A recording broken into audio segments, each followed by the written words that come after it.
你以为权志龙最值钱的是他的作曲，是那个一年能拿14亿韩元版权费的版权富翁？错了，他最狠的呀是把时尚变成了音乐的一部分。他不是在唱歌，他是在定义潮流。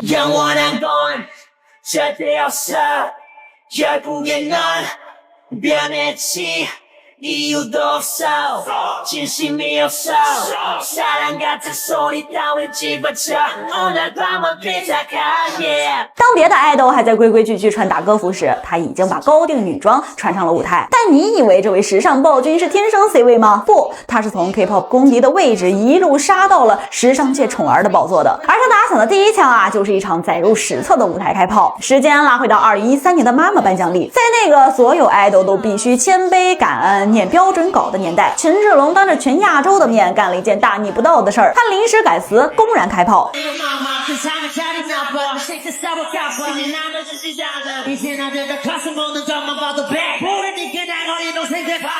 他用一段硬核 diss 怒撒10万美金，狠狠嘲讽了整个行业的分猪肉现象。这在当时啊，就是自杀式袭击。他瞬间成了那些体制内制作人的 K-pop 公敌。但他翻车了吗？没有。那段表演啊，非但没让他凉凉，反而让全网直呼这才是 K-pop 该有的血气。权志龙用一场豪赌证明了一件事儿：态度才是爱豆最稀缺、最昂贵的战袍。那场妈妈之战后啊，权志龙彻底杀疯了。他开始把时尚当成武器来玩，他成了行走的潮流教科书。他的带货能力有多恐怖？我们来看一组降维打击的数据。2024年妈妈颁奖礼，他穿的一双联名鞋刚一上架 0.06 秒就被全部抢空。你没听错， 0.06 秒。这个数据啊，直接刷新了带货速度的记录。但如果只是带货，那他顶多算个顶级销售。权志龙的狠在于他要的不是销量，是颠覆。当别的男idol还在纠结是穿 A 潮牌还是 B 潮牌时，权志龙已经杀进了女装领域。他把香奈儿的高定女装当成日常服一样穿在身上，他彻底打破了男女服装界限。他把奢侈品牌玩出了街头感，这种雌雄同体的高级感呀，一向高冷的老佛爷都为他折腰，让他成了巴黎时装周的常客。那么问题来了，为什么别的idol穿女装就是辣眼睛，而权志龙穿就是高级合理艺术？你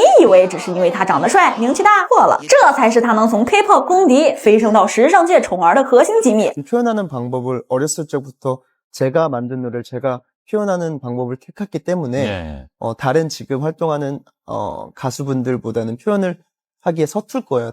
제가 좋아하는 장르가 있는 것 같아요. 영화처럼 뭐 코미디 장르가 있고 뭐 스릴러 장르가 있고 호러 장르가 있고 이렇듯이 가사들의 좀 스토리텔링도 많이 주려고 하고 사람들이 가사를 그냥 음악 없이 가사만 이렇게 읽었을 때도 좀 작가 입장으로 글이 되고 싶었어요. 한 이야기처럼 풀고 싶었어요. 그래서 전개도 뚜렷하게 주고 싶었고. 答案藏在他自己的一段采访里。权志龙透露过啊，他习惯从图像角度思考音乐，他会把服装视觉元素融入创作中，他甚至会把时尚理念搬进音乐制作。